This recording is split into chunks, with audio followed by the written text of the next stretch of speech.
Son las 10 de la noche y es la hora de opinar.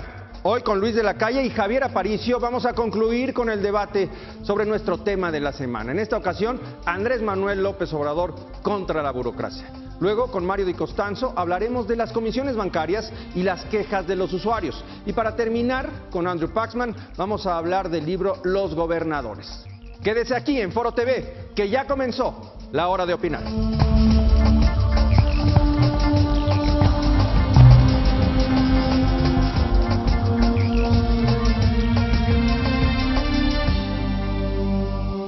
Hoy terminaremos de debatir nuestro tema de la semana. En esta ocasión, Andrés Manuel López Obrador contra la burocracia. Para concluir este polémico asunto, están con nosotros Luis de la Calle, como todos los jueves. ¿Cómo estás, Luis? ¿Qué tal, Primitivo? Buenas noches. Y también Javier Aparicio, politólogo del CIDE. ¿Cómo estás, Javier? Hola, muy bien, buenas noches. Gracias por estar con nosotros. ¿Qué pasó, Javier? ¿Cómo ves las cosas, Luis? Este plan, este proyecto del que ya hemos hablado aquí, ya lo has comentado con Leo Zuckerman, de transformar totalmente la estructura burocrática, mudanzas, recortes, sueldos. Es un proyecto... Privilegios, además. Ambicioso, realizable, deseable. ¿Hasta dónde, Luis? Bueno, yo creo que eso tiene dos niveles. Por un lado está el ánimo, creo correcto, de reducir el tamaño del presupuesto de la Federación. En México, en los últimos 3 años hemos tenido el gasto más alto de la historia de México. Entonces, digamos, los grandes problemas nacionales no están relacionados, creo yo, con falta de gasto, sino con su asignación. O sea, dinero hay, pero se gasta mal. Se gasta mal. El secretario Videgaray hizo hace 2 años un proyecto de presupuesto base cero cuando era secretario de Hacienda, que pues no tuvo mayor repercusión y no fue exitoso y fue cero en lugar de base cero, ¿no? O sea, no funcionó. Entonces hay que darle una buena revisada al presupuesto de la Federación. Y eso es importante porque si tú quieres reorientar el gasto público, definir las prioridades de un nuevo gobierno, aumentar el gasto en inversión, el ajuste que se ha hecho en el presupuesto para que las finanzas públicas sean más robustas, se hizo básicamente o casi exclusivamente en gasto en inversión y en un gasto corriente. Y además el gobierno de López Obrador va a tener una orientación más social, con importantes incrementos en varios rubros en el gasto social, para que tú puedas invertir más en infraestructura y en gasto social sin incurrir en mayores impuestos, que es una promesa de campaña, sin incurrir en déficits, sin incremento de la deuda y de la proporción de deuda sobre PIB. Requiere hacer recortes muy importantes al gasto. Entonces, el enfoque y el foco de la atención debería no ser tanto de si voy a cambiar de ciudad, sino qué programas voy a cerrar, qué subsidios voy a disminuir, qué burocracia voy a hacer más pequeña para hacer suficiente espacio para que pueda incrementarse el gasto en inversión, y para que pueda también incrementarse el gasto social. Pero lo que se ha hecho, lo que hemos visto en México en los últimos 30 años es que siempre se acaba reduciendo el gasto en inversión y no se toca el gasto corriente. Entonces, la gran prueba del gobierno de Andrés Manuel López Obrador va a ser si en el presupuesto 2019 y no en el de 2020, o sea, hace 12 años el secretario de Hacienda dijo vamos a tener un presupuesto inercial y no pudieron corregir. Si no se corrige este año, no se va a poder corregir. Se tiene que corregir desde el principio. Desde el principio, el primer día. Entonces la gran pregunta es si los recortes van a ser estratégicos e importantes para poder permitir un gasto más alto en infraestructura y en gasto social. ¿Hay elementos para saber si este modelo que está proponiendo o está esbozando López Obrador, porque no hay detalles, pueden llevar a ese camino de reducir efectivamente el gasto corriente? Yo creo que en los términos como se ha planteado, yo creo que sería incluso un ajuste muy drástico. ¿En qué sentido? En el sentido de reducir 70% del gasto en personal de confianza. Que nadie gane más de lo que gana el presidente. Que el presidente gane 100,000 pesos, ¿no? Puesto así, digo, es drástico para el ámbito de la administración pública federal, digamos. Los mercados internacionales les da lo mismo lo que gana el presidente, si los corren o si no los corren, lo hemos estado viendo, ¿no? Pero para el funcionamiento del gobierno yo creo que sería muy brusco. ¿En qué sentido? Digo, yo entiendo el argumento genérico, que es hay una demanda, una exigencia ciudadana contra la corrupción, contra el dispendio público, sí. cualquier neoliberal de cualquier mesa te va a decir, oye, reducir gasto en burocracia, vamos, ¿no? Nada más que no esperábamos que fuera candidato al siglo. Entonces, está bien, ahora, pero ¿cómo lo hacemos? ¿No? Es que hay unas restricciones que sí están por ahí. Por ejemplo, pensemos rápido. El asunto de que nadie gane más que el presidente. De hecho, eso ya está en la Constitución. Eso está en la ley. Y lo impulsó Felipe Calderón. Es una mala idea, por cierto. ¿No? Es una mala idea. Que esté en la Constitución y que no pueda haber nadie que gane más que el presidente de la República. Hay ciertos puestos que probablemente requieran un sueldo superior al presidente. ¿Cómo cuáles puestos? Es que ese es un punto importante, porque no puedes decir, vamos a recortar de tajo, vamos a hacer tiene que ser un trabajo fino, ¿no? Claro. No, es cierto, yo coincido. Yo creo que un ministro de la Suprema Corte, yo creo que o un magistrado del Tribunal Electoral, yo creo que los cargos técnicos más sofisticados, ¿no? Telecomunicaciones, manejo algunos puestos, no sé, en el Banco de México o a lo mejor en el sector financiero, ¿no? Por ejemplo, manejo de deuda y demás. Hay cargos que por su nivel de exigencia técnica o por el nivel de autonomía que tú esperas, que es el caso de los jueces, pues yo creo que merecen un sueldo superior al del presidente. Ahora, todo depende de cuánto gana el presidente. Si ya lo bajas a 100,000 pesos, a mí sí se me ocurren 50 personas que creo que deben de ganar más de 100,000 pesos al mes. 50 personas. Ahora, esta es la parte, o más, yo creo. Sí. Ahora, esto, diría, es como una parte es medio cosmética porque la viabilidad del gobierno de López Obrador no depende de cuánto gana el presidente. Ahora, la otra parte que es, vamos a recortar 70% del gobierno federal. Sí, yo creo que hay muchas cosas que hay que reorganizar en el gobierno federal, pero hay como un cambio ahí bueno, vamos a combatir la corrupción, vamos a buscar 500,000 millones de pesos. ¿Y sabes dónde? Voy a correr burócratas. Oye, no, esa no fue la corrupción. Eso no es el combate a la corrupción. Esa no fue la corrupción de los peces gordos de las que nos habló en la campaña. Entonces, ¿cómo reordenamos el gobierno? Está bien, si ellos ganan mucho, si no desquitan su trabajo, yo creo que son varios componentes. Quizá debe haber plazas que tengan que desaparecer, no disminuir su salario, desaparecer. Y debe haber plazas que quizá lo que merezcan es que se les pague más, porque el escalafón de salarios del gobierno federal, de hecho, lleva más de 10 años congelado, digamos, se va actualizando en términos... O sea, en términos reales va perdiendo, ¿no?, el poder adquisitivo de... Y hay una serie de prestaciones que son parte del diseño, digamos, este asunto del seguro médico, son compensaciones. Son compensaciones que tienen que ver con la incertidumbre y el riesgo del personal de confianza. Ahora, ¿son las ideales? Posiblemente no, pero se tienen que revisar con cuidado. No de, bueno, vamos todos, porque no todos merecen quedarse y no todos merecen que se les disminuya el salario. ¿Está partiendo López Obrador de una base política, digamos, más que de un tema de eficiencia burocrática, de eficiencia en cuanto al uso de recursos? Hay un aspecto porque está respondiendo a una demanda y también él está respaldando una oferta de campaña, ¿no? No, si tú ves las encuestas, la gente dice hay que reducir los salarios de los altos funcionarios. Es muy popular. Porque ganan mucho. Hay que reducir la burocracia. Todas esas cosas siempre son populares. El problema es que si no se hace bien, vas a tener dos efectos. Por un lado, no te va a servir para el propósito que requieres, que es redirigir el gasto público. O sea, decir voy a correr a 70% del personal de confianza, yo te puedo hacer una apuesta. Si tú corres al 70% del personal de confianza, en año y medio los vas a recontratar a otros. Porque te vas a dar cuenta que las secretarías de Estado, en la carga de trabajo, fundamentalmente la sacan personal de confianza. Esa franja. Entonces, deshacerte 70% de ellos te llevaría a la parálisis. Es muy bien, es muy importante obviamente que cómo se remuneran, qué tipo de prestaciones tienen. Todo eso hay que hacerlo bien y tienen que tener remuneraciones que no sean demasiado altas, pero que sean suficientemente atractivas para que te saquen el trabajo. El recorte real es decir, a ver, vamos en materia de desarrollo social. Hay cientos de programas, ¿no? ¿Cuántos estoy dispuesto a cerrar? ¿Cuántos son duplicados, por ejemplo? Duplicados o ineficientes. Ya está el Coneval, tiene la lista de todos ellos. El Coneval que evalúa todos los programas, ya tiene las listas de cuáles son ineficientes, cuáles no, cuáles son regresivos incluso. Bueno, cerrar programas implica a veces correr gente, cerrar edificios, vender coches, correr choferes, pero el mensaje que está mandando es no estoy dispuesto a hacer eso. O sea, no estoy dispuesto a cerrar programas o a deshacerme de...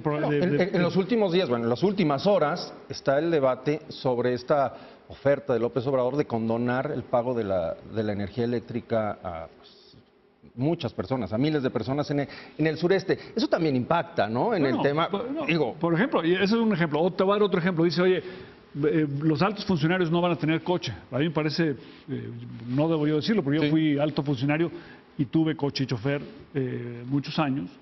Pero yo creo que los altos funcionarios no deben tener ni coche ni chofer, a menos que necesiten seguridad, por supuesto. El problema es que si tú dices, les voy a quitar los coches a los altos funcionarios, me parece correcto. Si no corres a los choferes... Sí, no tiene sentido. Bueno, no estás haciendo el ahorro que requieres hacer, que es, oye, pero ahora correr al chofer, multiplicado por miles de ellos, tiene un costo político importante y la pregunta es si está dispuesto a asumir ese costo político. ¿Cuánto cuesta? ¿Cuánto cuesta correr a tanta gente? Al final de cuentas, porque no es decir, yo los corro y ahí está el hueco.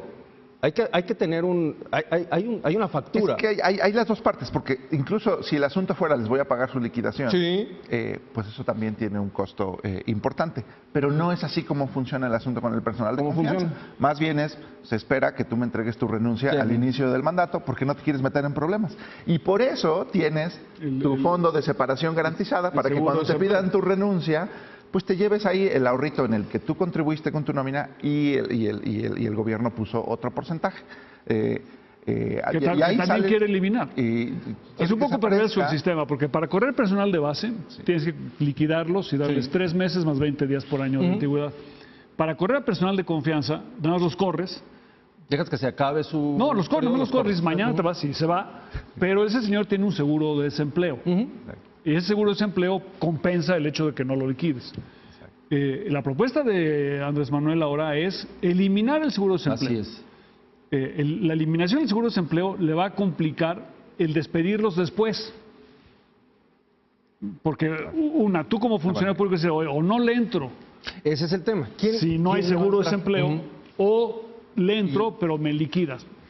Pero si me liquidas te va a costar una cantidad. ¿Y entonces quién le va a entrar? Exacto. Entonces, y ahí hay doble discusión, porque yo entiendo que hay un montón de jóvenes que votaron por López Obrador. Digamos, los millennials López Obradoristas dicen, yo le entro por 20,000 pesos. Está bien. Y para ciertos cargos, jefes de departamento, subdirectores, quizá direcciones de área, y de nuevo, y hay muchos que tienen que desaparecer, porque yo creo que con la tecnología también se puede eficientar el desempeño del gobierno. Sí, a ciertos niveles, mandos medios, digamos, yo creo que sí puedes encontrar cierta gente, pues no sé si para todas las áreas. Ahora, pero en los mandos altos, ¿no? Director general para arriba, pues no basta con el entusiasmo o con que estés dispuesto a ganar menos de 40,000 pesos. Necesitas experiencia, necesitas conocer la normatividad del sector público. De nuevo, es un aparato muy poco eficiente, pero que no cualquiera lo puede hacer. Entonces, el problema de reclutar, dices, bueno, ¿cómo recluto? Lo que tenemos hoy en día, no estoy defendiendo el statu quo en el sentido de, miren, todos son buenos, no, está ahí lleno de cuates y cuotas y demás, pero reemplazarlos a los cuates y cuotas vigentes por los cuates y cuotas nuevos, statu quo que además sería igual de perverso, ¿no? No, lo que pasa es que, o sea, sí hay una ansiedad de recortar, porque sí hay muchos lugares en el gobierno donde hay excesos, donde tienes gente que no se necesita, ha crecido la alta burocracia, eso es cierto, y sí se requiere reclutar, pero se tiene que hacer de una manera inteligente, ¿no? O sea, hay lugares del gobierno donde dicen, por ejemplo, vamos a cerrar subsecretarías. En algunas secretarías eso es viable, pero hay en otras en que es totalmente inviable. O sea, si tú a la alta carga de trabajo que ya tienen los subsecretarios les pones más, vas a colapsar. No va a haber eficiencia. No, vas a colapsar el trabajo de la Secretaría. Porque las secretarías en México, las secretarías importantes, hay 50 personas que son fundamentales para que funcione esa Secretaría. Si tú recortas de 50 a 10, la Secretaría la vas a paralizar al 100%. Ahora, esto es algo, por ejemplo, no es la primera transición o alternancia que tenemos, vamos por la tercera, aunque algunos quieran pensar que es la primera. A ver, en el primer año del gobierno de Peña Nieto, la economía casi entró en recesión porque se quiso implementar un sistema como de ventanilla única, ¿no? Como que Osorio Chong era la ventanilla única de todos los problemas políticos y Videgaray era la ventanilla única de todo lo demás. Y tan solo el ponerte de acuerdo en liberar pagos, ¿no? Empezar a ejercer el presupuesto. El 2012, que digamos era un cambio entre Calderón y Peña, Sí. una transición muy suave, prianista si quieres, el no implementar esos cambios a tiempo tuvo un impacto económico, ¿no? El decir, bueno, ¿cómo lo sacamos? Ahorita también se está hablando de ventanilla única para las adquisiciones y las compras. así es, De concentrar nuevo, las en adquisiciones. teoría no suena mal, la implementación es delicada, ¿no? Porque si quieres que una sola persona dé el visto bueno para comprar el tóner de las fotocopiadoras de muchas oficinas de gobierno, se puede alentar el proceso. Además de que le estás dando mucho poder a una sola persona, o sea, eso también hay que tener cuidado. Entonces, de nuevo, es un tema, yo creo que hacer más eficiente el sector público es un tema muy importante, sabemos la importancia de que el servicio profesional de carrera funcione, pero aquí hay un montón de matices de los que no está hablando López Exacto. Obrador. Este modelo propicia, beneficia, alienta el servicio profesional, por ejemplo. Bueno, es que Es que No sabemos cómo va a quedar. depende de cómo se haga. O sea, si tú dices voy a correr al 70% del personal de confianza, probablemente no. O sea, sí puedes correr un número de ellos. los voy a correr y además... Pero hay que correrlos el tema de los cuando la oficina sobra, ¿no? Porque si hay puestos que no se requieren ni oficinas que están duplicadas, bueno, todo eso hay que cerrarlo, sin duda. Hay privilegios que hay que quitar. Pero si tú dices, bueno, así voy a quitar el 70%, pues es... ¿Pesa más la cantidad de personas, los sueldos o los privilegios? ¿Cómo se pueden evaluar esos tres factores? No, las tres cosas pesan. Las tres cosas pesan. O En sea, los 3 puntos hay que revisar. Y tan es ineficiente el sistema que hay otra área, por ejemplo, está este tema de, no, que solo haya 5 asesores por secretario. Bueno, puede ser. Hay muchas veces hay muchos amiguitos por ahí en los asesores.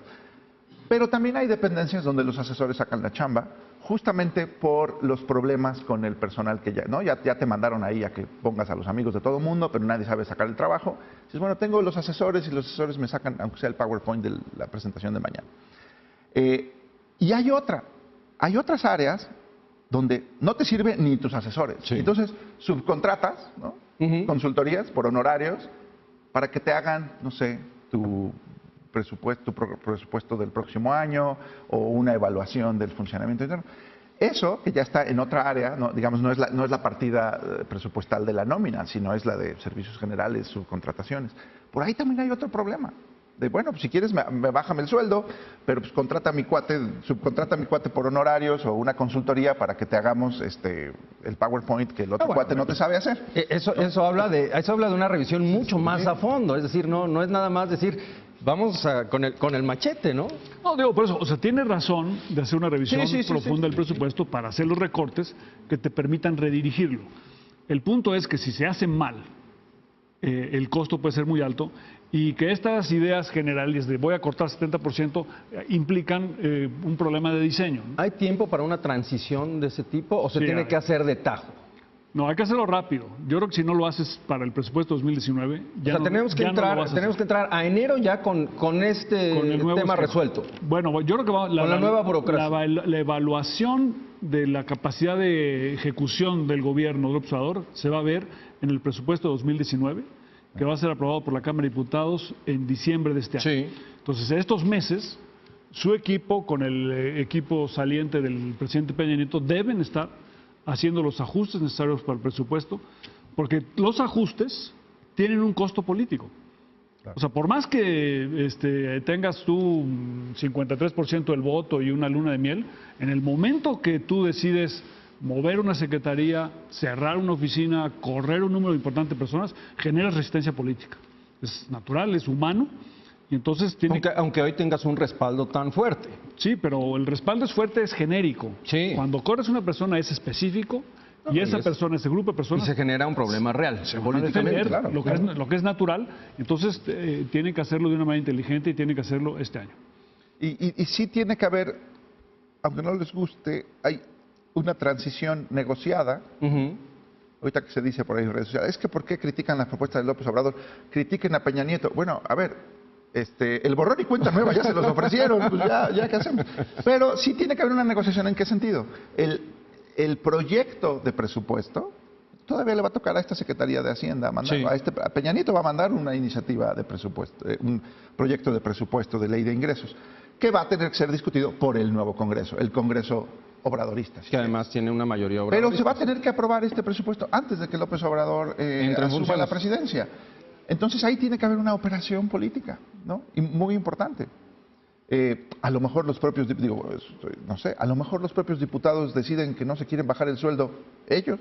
Ese es el tema, Tendrían está en su facultad Sí. decir qué bueno que Peña Nieto me mandó este presupuesto pactado con López Obrador, pero pues yo no me quiero bajar el sueldo. Entonces ahí hay una dinámica que todavía no conocemos cómo va a funcionar.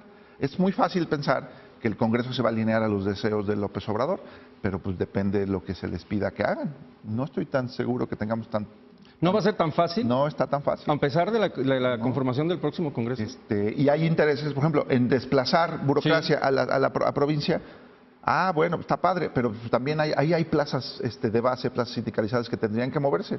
No los van a mover. Eso está muy difícil. Eso no es tan fácil hacerlo. No, digo, es que, o sea, es muy fácil incrementar el gasto, pero es muy difícil reducirlo. Y aquí tienes tú el compromiso, que es correcto de su parte, decir, yo no voy a endeudar más al país. El problema es que si no logra hacer los recortes, hay de dos sopas. O no cumple con sus promesas de campaña de incrementar el gasto en ¿O inversión. recurres al endeudamiento? O recurre en el mediano plazo al incremento en los impuestos. Exacto. Y también tiene un compromiso de campaña de no hacerlo. Entonces, el éxito de su gobierno dependerá de su capacidad de recortar.